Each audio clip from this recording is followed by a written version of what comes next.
Good morning student. पीछे वाली कक्षा में आपको लेसन नंबर 5 में जो प्लास्टर ऑफ पेरिस था लास्ट टॉपिक, वो आपको बता दिया गया। अब आपकी यूनिट नंबर 6 है रासायनिक अभिक्रियाएं एवं उनके प्रकार, केमिकल रिएक्शन एंड टाइप। ठीक है, तो रासायनिक अभिक्रियाएं एवं प्रकार है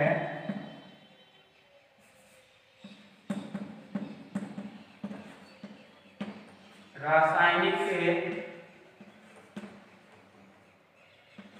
अभिक्रिया एवं उनके प्रकार। ठीक है, तो सबसे पहले मैं आपको इसमें बता देता हूं भौतिक परिवर्तन और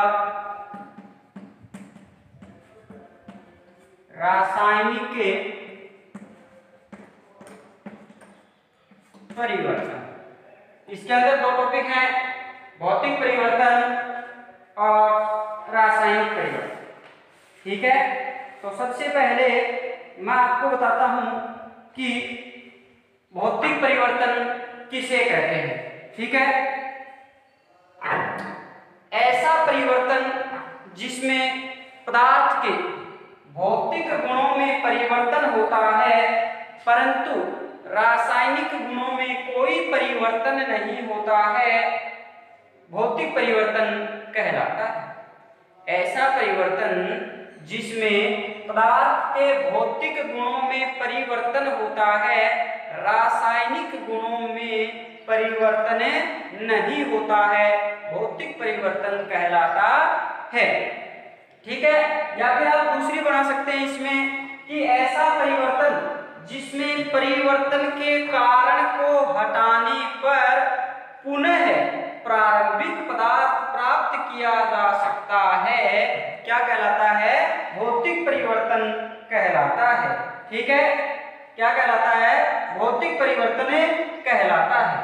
ऐसा परिवर्तन जिसमें पदार्थ के रासायनिक गुणों में परिवर्तन होता है, क्या कहलाता है? रासायनिक परिवर्तन कहलाता है। ठीक है, अब देखिए इसके अंदर है आपका पदार्थ, जैसे मान लीजिए कि जल है, जल से वाष्प का बनना और वाष्प से बर्फ का बनना, क्या हो गया? भौतिक परिवर्तन हो गया। ठीक है, H2O है वो क्या हो गया? भौतिक परिवर्तन हो गया। ठीक है, रासायनिक परिवर्तन है जैसे दूध से दही का बनना, क्या है? दूध से दही का बनना। ठीक है, दूध से दही का जमना क्या हो गया? रासायनिक परिवर्तन हो गया, दूध से दही का जमना। अब देखिए आपके पास एक सामान्य सा एग्जाम्पल पूछा जाता है, काफी बार कंपटीशन में भी पूछा जाता है और एग्जाम में भी काफी बार पूछा गया है। ठीक है, मोमबत्ती का जलना, मोमबत्ती का जलना कौन सा परिवर्तन है? मोमबत्ती का जलना कौन सा परिवर्तन है? ठीक है, तो मोमबत्ती का जलना जो है वो क्या है? भौतिक और रासायनिक दोनों परिवर्तन होंगे। होगा कि नहीं होगा? ठीक है, मोमबत्ती का जलना भौतिक और रासायनिक दोनों परिवर्तन होगा। किस प्रकार से होगा वो देखिए। मोमबत्ती का जलना भौतिक और रासायनिक परिवर्तन के अंतर्गत किस प्रकार से आता है? देखिए, मोमबत्ती को जलाते हैं, ठीक है, उसमें जो मोम होती है वो क्या होती है? पिघल जाती है और पिघल के धीरे धीरे नीचे की तरफ आती जाती है। उसके अंदर जो धागा होता है उसकी तो क्या हो जाती है? राख हो जाती है, कालिक बन करके वो क्या हो जाती है? राख हो जाती है। जो मोम धीरे धीरे नीचे आई है उस मोम से पुनः क्या बनाई जा सकती है? मोमबत्ती बनाई जा सकती है। उस मोम से पुनः क्या बनाई जा सकती है? मोमबत्ती बनाई जा सकती है। तो इस प्रकार से क्या है, मोमबत्ती का जलना भौतिक और रासायनिक दोनों परिवर्तनों के अंतर्गत आता है। ठीक है। इसके बाद है परिवर्तन जो होते हैं वो उत्प्रेरक की उपस्थिति में होते हैं। ठीक है। तो सबसे पहले मैं आपके लिए बता रहा हूं उत्प्रेरक। ठीक है। उत्प्रेरक किसे कहते हैं? ठीक है। उत्प्रेरक से पहले मैं आपको सामान्य भाषा में बता देता हूं साधारण तौर पर कि भौतिक परिवर्तन के गुण कौन कौन से होते हैं और रासायनिक परिवर्तन के गुण कौन कौन से होते हैं। ठीक है। तो भौतिक परिवर्तन के पदार्थ के रंग, अवस्था, गुण आदि में परिवर्तन होता है। ठीक है। भौतिक परिवर्तन के अंतर्गत पदार्थ के केवल भौतिक गुणों तथा अवस्था, रंग, गुण आदि में क्या होता है? परिवर्तन होता है। ठीक है। अब देखिए इसमें क्या होता है कि यह परिवर्तन अस्थायी होता है। परिवर्तन क्या होता है? भौतिक परिवर्तन जो होता है वो होता है अस्थायी। ठीक है। अस्थायी क्यों होता है? अस्थायी इसलिए होता है क्योंकि कारण हटाने पर पुनः प्रारंभिक पदार्थ प्राप्त किया जा सकता है। अस्थायी इसलिए होता है ये क्योंकि कारण हटाने पर पुनः प्रारंभिक पदार्थ प्राप्त किया जा सकता है। कारण हटाने पर क्या प्राप्त किया जा सकता है? प्रारंभिक पदार्थ प्राप्त किया जा सकता है। ठीक है। इसके अंदर अस्थायी हो गया।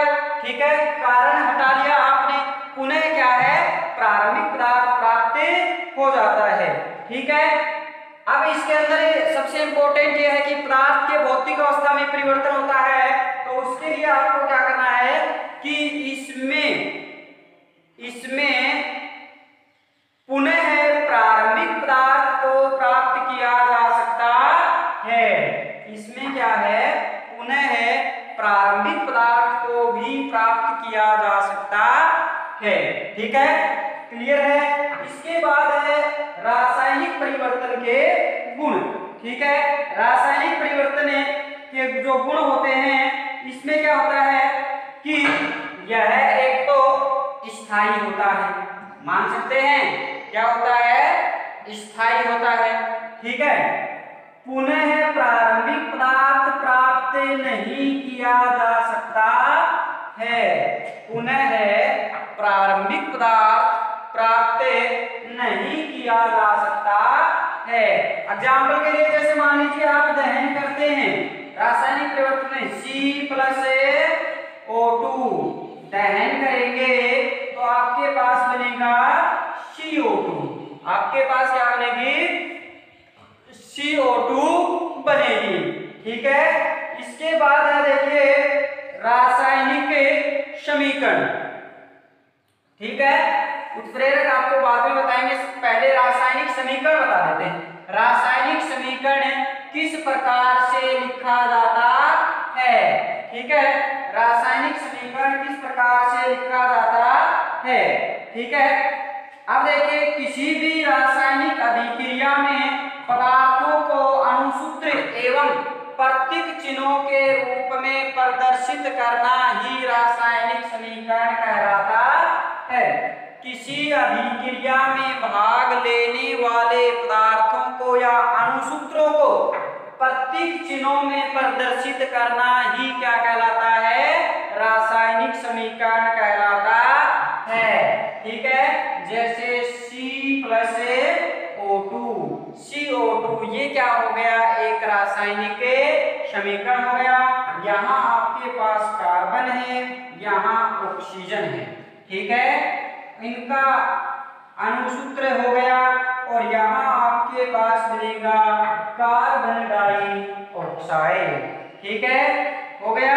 इसके बाद आपका जो अगला टॉपिक है वो ये है कि उत्प्रेरक। ठीक है।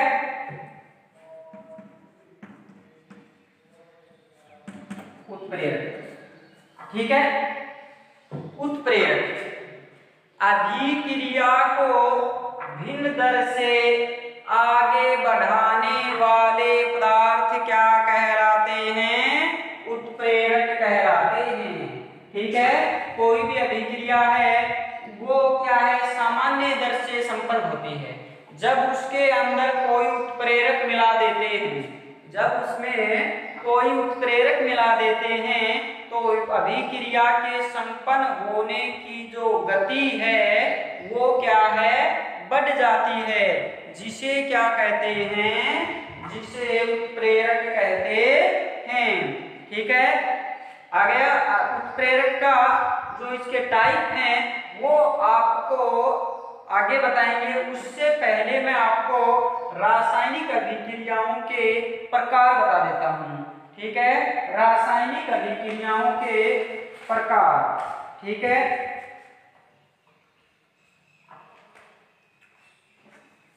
अब देखो इसके अंदर है रासायनिक अभिक्रियाएं जो होती हैं वो क्या है, अनेक प्रकार की होती हैं।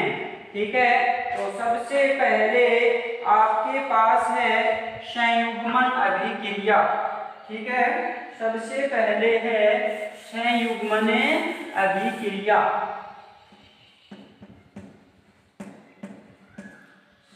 संयुग्मन अभिक्रिया इसको ही बोला जाता है संयोजन अभिक्रिया। संयुग्मन अभिक्रिया या संयोजन अभिक्रिया। ठीक है, ऐसी अभिक्रिया जिसमें दो या दो से अधिक अभिकारक जुड़कर एकल उत्पाद का निर्माण करते हैं, संयुग्मन अभिक्रिया कहलाती है। ऐसी अभिक्रिया जिसमें दो या दो से अधिक अभिकारक जुड़कर एकल उत्पाद का निर्माण करते हैं, क्या कहलाती है, संयुग्मन अभिक्रिया कहलाती है। एग्जाम्पल के लिए है जैसे कार्बन का दहन, जैसे कोयला आ गया, कोयले का दहन। निम्न अभिक्रियाओं को समझिए।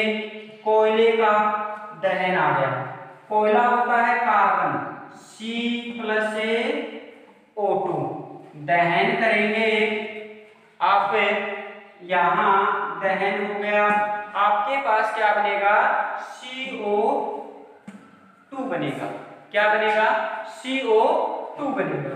ठीक है, इसके बाद है मीथेन का दहन। मीथेन का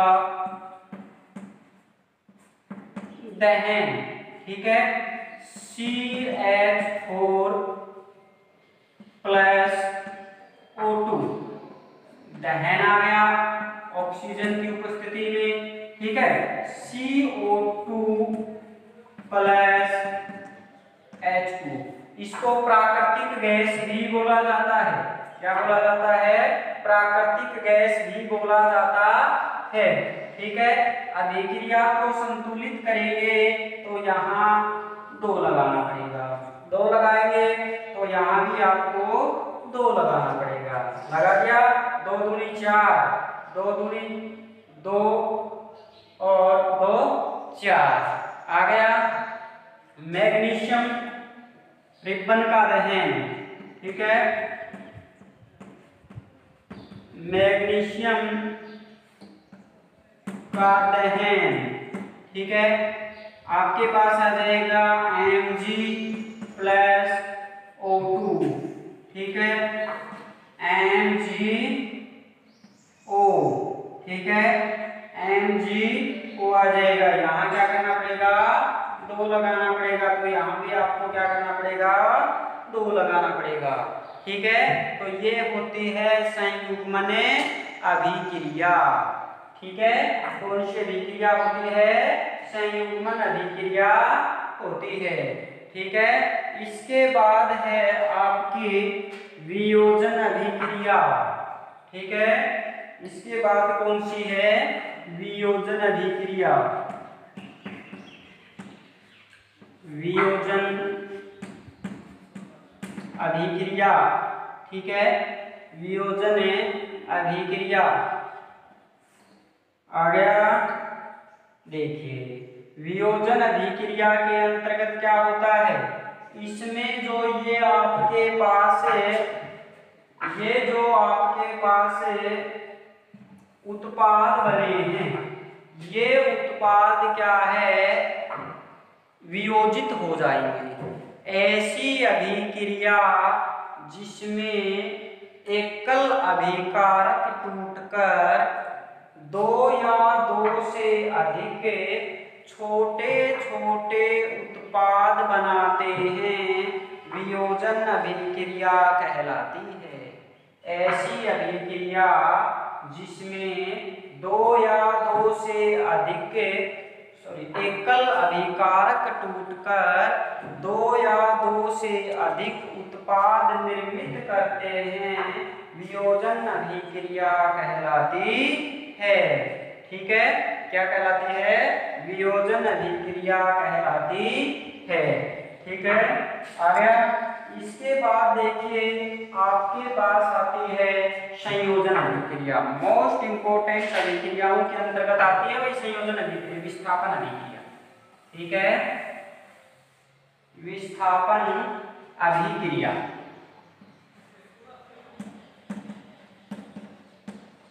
विस्थापन अभिक्रिया। ठीक है, ऐसी अभिक्रिया जिसमें उच्च अभिक्रियाशीलता वाला तत्व निम्न अभिक्रियाशीलता वाले तत्व को उसके यौगिक से विस्थापित कर देता है या हटा देता है, वियोजन अभिक्रिया कहलाती है। ऐसी अभिक्रिया जिसमें उच्च अभिक्रियाशील वाला तत्व निम्न अभिक्रियाशील वाले तत्व को उसके यौगिक से हटा देता है या विस्थापित कर देता है, विस्थापन अभिक्रिया कहलाती है। एग्जाम्पल के लिए CuSO4 प्लस Zn। ठीक है, CuSO4 कॉपर सल्फेट, ये क्या है? Copper sulphate. CuSO4 plus Zn, आपके पास बनेगा ZnSO4 प्लस Cu। ठीक है, ये निम्न अभिक्रियाशीलता वाला तत्व है। ठीक है, अब देखिए मैं आपको इसके लिए एक तरीका और बताऊंगा, उसमें उस तरीके से आपको करना पड़ेगा। ठीक है, सबसे पहले ये आपके पास आ गई। ठीक है, ये उच्च अभिक्रियाशील वाला तत्व है। ठीक है, ये क्या करेगा? कॉपर को उसके यौगिक से विस्थापित कर देगा। पहली मेजर ट्रिक तो इसके अंतर्गत ये है कि इसमें निम्न अभिक्रियाशील वाला तत्व सदैव यौगिक में मिलता है। किसमें मिलता है? यौगिक में मिलता है। ठीक है, और उच्च अभिक्रियाशील वाला जो तत्व होगा वो एकल में मिलेगा। ठीक है, किसमें मिलेगा? अकेला मिलेगा। उसके लिए आपको सक्रियता श्रेणी को भी देखना होगा। ठीक है, सक्रियता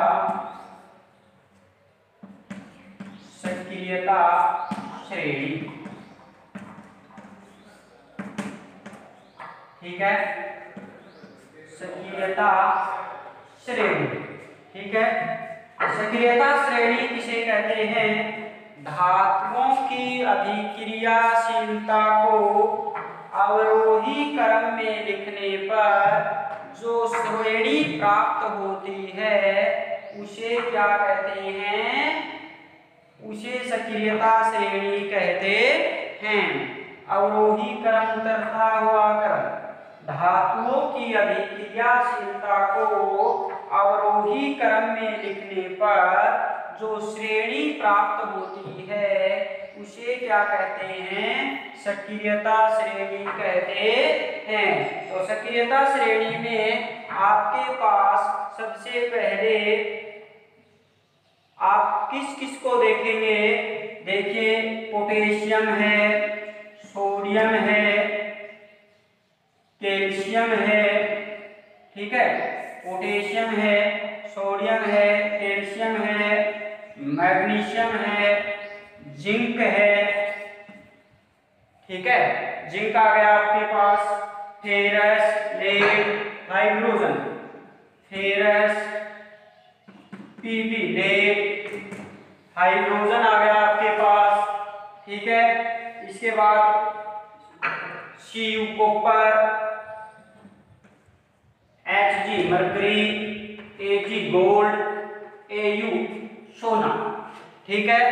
ये आपके पास आती हैं सक्रियता श्रेणी। किसके अंतर्गत आती है? ये सक्रियता श्रेणी के अंतर्गत आती हैं, ठीक है। इसमें आप देखेंगे यहाँ आप देखेंगे कि ये जो है इनको आप उच्च अभिक्रियाशील की श्रेणी में लेंगे, ठीक है। इसमें लेंगे उच्च अभिक्रियाशील की श्रेणी में लेंगे, ठीक है। ये आपके पास आ जाएगा मध्यम अभिक्रियाशील, ये किसमें आ जाएगा? मध्यम अभिक्रियाशील श्रेणी में, ठीक है।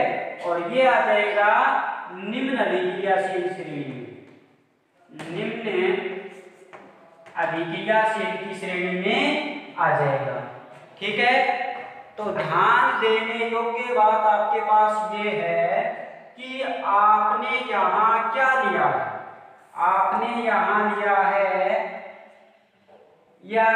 आपने लिया है कॉपर सल्फेट, ठीक है। तो जिंक देखो, जिंक है वो कॉपर से पहले आ रहा है, जिंक है वो क्या है? कॉपर से पहले आ रहा है। तो जिंक कॉपर से पहले आ रहा है, तो जिंक कॉपर को उसके यौगिक से विस्थापित कर सकता है। कॉपर जिंक को उसके यौगिक से किसी भी कंडीशन में विस्थापित नहीं कर सकते हैं। समझ गए? सबसे उच्च वाला होता है पोटेशियम। क्या होता है? पोटेशियम होता है। फिर होता है सोडियम, फिर कैल्शियम, फिर मैग्नीशियम, फिर जिंक, फिर फेरस, फिर लेड, फिर हाइड्रोजन, फिर copper, Hg mercury, Ag silver, Au gold. तो इस प्रकार से ये क्या है? इनको अभिक्रियाशीलता के आधार पर दर्शाया गया है। किसके आधार पर दर्शाया गया है?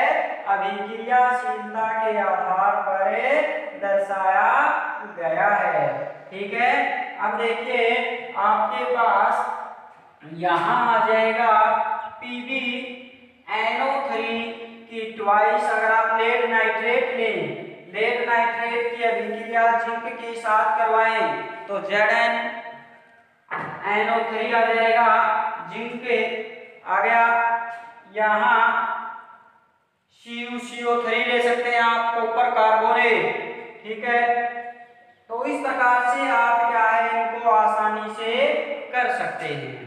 ठीक है। आगे समझ में विस्थापन अभिक्रिया। इसके बाद होती है द्विविस्थापन अभिक्रिया। कौन सी अभिक्रिया होती है?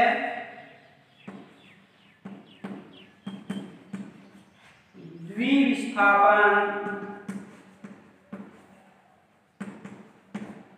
अभिक्रिया। ऐसी अभिक्रिया जिसमें अभिकारकों के बीच परस्पर आयनों का आदान प्रदान होता है, द्विविस्थापन अभिक्रिया कहलाती है।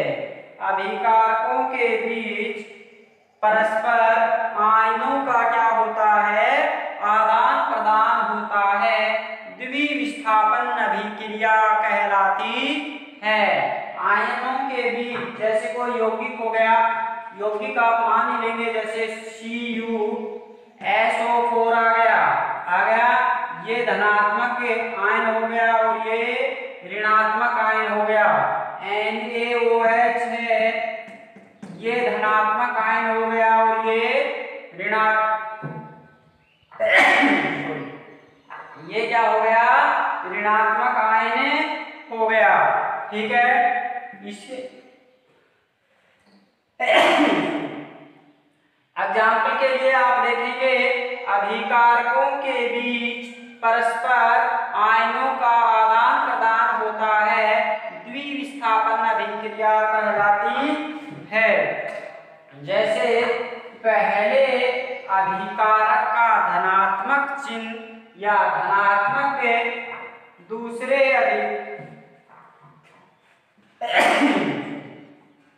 दूसरे के ऋणात्मक के साथ तथा दूसरे का धनात्मक पहले के ऋणात्मक के साथ क्या करेगा? अभिक्रिया करेगा। रिएक्शन देखिए, आपके पास CuSO4 plus NaOH, CuSO4 plus NaOH आ गया। ठीक है, आप अभिक्रिया को संतुलित करेंगे तो आपके पास आ जाएगा यहाँ सोडियम सल्फेट। क्या आ जाएगा? सोडियम सल्फेट तथा कॉपर हाइड्रोक्साइड आ जाएगा। ठीक है, कॉपर हाइड्रोक्साइड तथा सोडियम सल्फेट, तो कॉपर हाइड्रोक्साइड बनाएंगे तो CuOH की ट्वाइस आ गया। ठीक है, CuOH की ट्वाइस ये आ जाएगा, आ गया। इसके बाद आपके पास आएगा sodium sulphate Na2SO4, sodium sulphate Na2SO4, sodium sulphate तथा आपके पास कॉपर हाइड्रोक्साइड आ गया। इसमें पहले का धनात्मक दूसरे के ऋणात्मक के साथ तथा दूसरे का धनात्मक पहले के ऋणात्मक के साथ संयोजन कर रहा है। ठीक है, तो यहाँ आपके पास क्या बनेगा? यहाँ आपके पास कॉपर हाइड्रोक्साइड तथा सोडियम सल्फेट बनेगा। क्या बनेगा? कॉपर हाइड्रोक्साइड तथा सोडियम सल्फेट बनेगा। ठीक है, इसी प्रकार से सिल्वर नाइट्रेट AgNO3 की अभिक्रिया पोटेशियम क्लोराइड के साथ करवा रहे हैं। ठीक है, AgNO3 की अभिक्रिया, AgNO3 की अभिक्रिया पोटेशियम क्लोराइड के साथ करवा रहे हैं। तो यहाँ silver chloride plus potassium nitrate बन जाएगा। क्या बन जाएगा? Silver chloride plus potassium nitrate. ठीक है, तो AgCl प्लस KNO3 आपके पास बन जाएगा। ठीक है, AgCl प्लस पोटेशियम नाइट्रेट, तो ये है आपके पास द्विविस्थापन अभिक्रिया। ठीक है, इसके बाद अपघटनी जो अभिक्रियाएं हैं वो आपको आगे वाली कक्षा में बताएंगे। तब तक के लिए आप इनका घर पे अच्छे तरीके से अध्ययन करें।